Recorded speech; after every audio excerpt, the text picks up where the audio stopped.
എലക്ഷന്റെ സമയത്ത് ഇയാൾ പ്രസംഗിച്ചതാണെന്ന് ഞാൻ പറഞ്ഞിട്ടുണ്ട്. അപ്പൊ എലക്ഷന്റെ സമയത്തല്ല, അത് അതിനു മുമ്പ് കാളികാവിൽ പറഞ്ഞതാണ്. പല ആൾക്കാർക്ക് ഇത് മനസ്സിലായിട്ടില്ല എന്ന് ഞങ്ങളെ ഗണ്ണിക്കാൻ ഞങ്ങൾക്കില്ലാത്തൊരു വാദങ്ങൾ ഉണ്ടാക്കി. എന്നിട്ട് മറുപടി പറയാണ്. ഞങ്ങൾ കൃത്യമായിട്ട് പറഞ്ഞു, അവിടുന്ന് ഒരാൾ ഇറങ്ങിയിട്ടുണ്ട്, ആ ആള് ജബ്ബാർ ഹാജിക്കെതിരെ പ്രസംഗിച്ചു. ജബ്ബാർ ഹാജിക്കെതിരെ എങ്ങനെ ഞങ്ങൾ മനസ്സിലാക്കിയത്? നിങ്ങളുടെ ഷജറ മക്കൾ തന്നെ പോസ്റ്റ് ചെയ്ത നിന്റെ പ്രസംഗത്തിൽ അവര് തന്നെ എഡിറ്റ് ചെയ്ത് ജബ്ബാർ ഹാജിന്റെ ഫോട്ടോ കാറ്റി. ആ പറഞ്ഞ വിശേഷണമൊക്കെ ജബ്ബാർ ഹാജിന്റേതാണെന്ന് നിങ്ങൾ ഇതിന്ന് മനസ്സിലാക്കി. അതാണ് ഞങ്ങൾ മനസ്സിലാക്കിയത്. എന്താടാ മനസ്സിലാക്കലെന്നറിയോ? അപ്പൊ ഇത് മെച്ചായിക്കന്മാരെ നിർദ്ദേശം അനുസരിച്ചല്ലേ ഈ പറയണേ? നിങ്ങൾ മൈക്കകളല്ലേ ചങ്ങാമാരെ, അതല്ല നിങ്ങൾ പറയലേ. പക്ഷെ ഇതിപ്പോ എന്ത് മനസ്സിലാക്കല? അപ്പൊ അത് ഒരു വിഭാഗം ആൾക്കാര് ജബ്ബാർ ഹാജിന്റെ ഫോട്ടോ അവിടെ എഡിറ്റ് ചെയ്ത് കയറ്റി. എന്നിട്ട് അത് ജബ്ബാർ ഹാജിനെ പറ്റി പറയുന്ന വസ്തുക്കളൊക്കെ അതിലുണ്ട് എന്നാണ് മനസ്സിലാക്കി. അങ്ങനെ മനസ്സിലാക്കിയിട്ടാണ് ജബ്ബാർ ഹാജിനെ പറ്റിയാണ് ഇത് പറഞ്ഞത് എന്നുള്ളത് ഞങ്ങൾ മനസ്സിലാക്കിയെന്ന്. എങ്ങനെ നിങ്ങൾ മനസ്സിലാക്കലേ? നിങ്ങള് ലോകം നിയന്ത്രിക്കുന്ന മെച്ചായിക്കിന്റെ ആളുകളല്ലേ, അവരെ മൈക്കുകളല്ലേ, വളരെ സൂക്ഷ്മമായി പരിശോധിച്ചിട്ടൊക്കെ അല്ലേ നിങ്ങൾ പറയുള്ളൂ. അതല്ലേ കാട്ടുവളപ്പിലെ പ്രസംഗത്തിന്റെ തുടക്കത്തിൽ തന്നെ പറയണ്ടല്ലോ, ഞങ്ങൾ അങ്ങനെ ഇങ്ങനെ ഒന്നും പറയില്ല, സൂക്ഷ്മമായി പരിശോധിച്ചിട്ടേ പറയുള്ളൂ എന്ന്. എന്നിട്ട് പറഞ്ഞ കോലാണല്ലോ ഇപ്പൊ അത്. ആണ് മനസ്സിലാക്കി അവിടെ ഒരു വിഭാഗം ആൾക്കാരാണ്ട് തിരികെ കയറ്റി.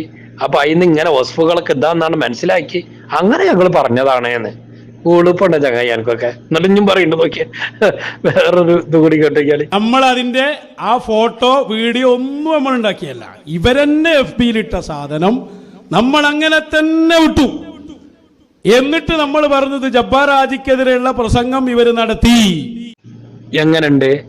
ആരെങ്കിലുമൊക്കെ FB-യിലിട്ട ഫോട്ടോ അങ്ങനെ തന്നെ എടുത്താണ്ട് ഇട്ടുകാണ്ട് ഇവര് ജബ്ബാർ ഹാജിക്കെതിരെ നടത്തി. ഇതാണോ സൂക്ഷ്മ പരിശോധന എന്ന് പറഞ്ഞാല്? ഇതാണോ എന്റെ മെച്ചായിക്കന്മാർ എനിക്ക് നിർദ്ദേശം തരുന്നത്?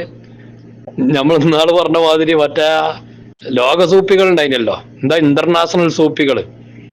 ആ സൂപ്പികളൊക്കെ മറ്റേ ഇവര് ആ കാര്യവട്ടത്ത് ആശ്രമത്തിൽ, എവിടെ കുരുവട്ടൂർ ആശ്രമത്തിൽ കൊണ്ടുവന്ന് അവർക്കൊക്കെ എല്ലാ സ്വീകരണവും കൊടുത്ത് അങ്ങനെ പരിപാടിക്ക് ഇവര് പോകാൻ വേണ്ടിയൊക്കെ തീരുമാനിച്ചു. ഏതിന്? ആ ഓഫീസിന്റെ ഉദ്ഘാടനത്തിന് പോകാനൊക്കെ തീരുമാനിച്ചു. അതിനൊക്കെ ക്ഷണിക്കാനും അതിന്റെ ചർച്ച ചെയ്യാനൊക്കെയാണ് ഇപ്പൊ ഈ വന്നത്.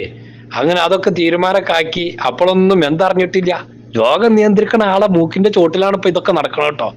അപ്പോഴൊന്നും ഇത് പുടുത്തമിട്ട ടീമാണ്, ഇത് ഷിയാക്കളാണ്, ഷിയായിസത്തിലേക്ക് ആളെ കൂട്ടാന്നൊന്നും അപ്പം മനസ്സിലായിട്ടില്ല കേട്ടോ. പിന്നെ പത്രസമ്മേളനം നടത്തിയപ്പോഴാണ് ഈ ബടാ സൂപ്പികള് റസൂലുള്ളാഹി സ്വല്ലല്ലാഹു അലൈഹി വസല്ലം തങ്ങൾ ഇവിടെ ഇസ്ലാം പ്രചരിപ്പിക്കാൻ വന്നൊന്നല്ല. സൂപ്പികൾ എന്ന് പറഞ്ഞാൽ അത് മുസ്ലിമീങ്ങൾ മാത്രമൊന്നല്ല, എല്ലാവരും സൂപ്പികളാണ് എന്നൊക്കെ പത്രസമ്മേളനത്തിൽ കേട്ട് പറഞ്ഞപ്പോൾ ആ പത്രസമ്മേളനം മെച്ചായിക്ക് കേട്ടപ്പോ മെച്ചായിപ്പ് കുളിച്ച് പറഞ്ഞാലോ, നിങ്ങൾ ഇനി പോണ്ടട്ടോ, അത് പുട്ടം വിട്ടതാണ് എന്ന് പറഞ്ഞേന്ന്. ഈ ടീമല്ലേ, ഇതാണ് ഇപ്പൊ മെച്ചായിക്കിന്റെ കോലം. എന്നിട്ട് വാട്സപ്പിൽ നിന്നാണ്ട് ഫേസ്ബുക്കിൽ നിന്നാണ്ട് കിട്ടി.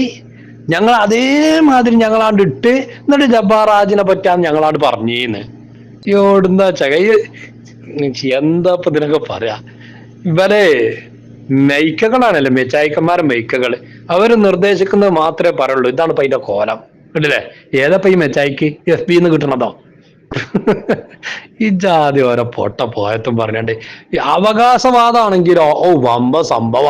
ലോകം നിയന്ത്രിക്കുന്ന അധിപന് മറ്റത് മറിച്ചത് കുണാപ്പ ഓലക്കെ പോച്ചങ്ങനെ ഭൂത്താനി തൊരിക്ക് കോമാടം തൊരിക്കത്ത് ഇജാതി ഓരോന്ന് ഇതൊക്കെയാണ് നിങ്ങൾ ഇതിന്റെ ഒരു അവസ്ഥയൊക്കെയാണ്. നിങ്ങള് ഒരു വിഷയം പറഞ്ഞതിന്റെ കോലാണിപ്പത്. എത്ര പറയണില്ല.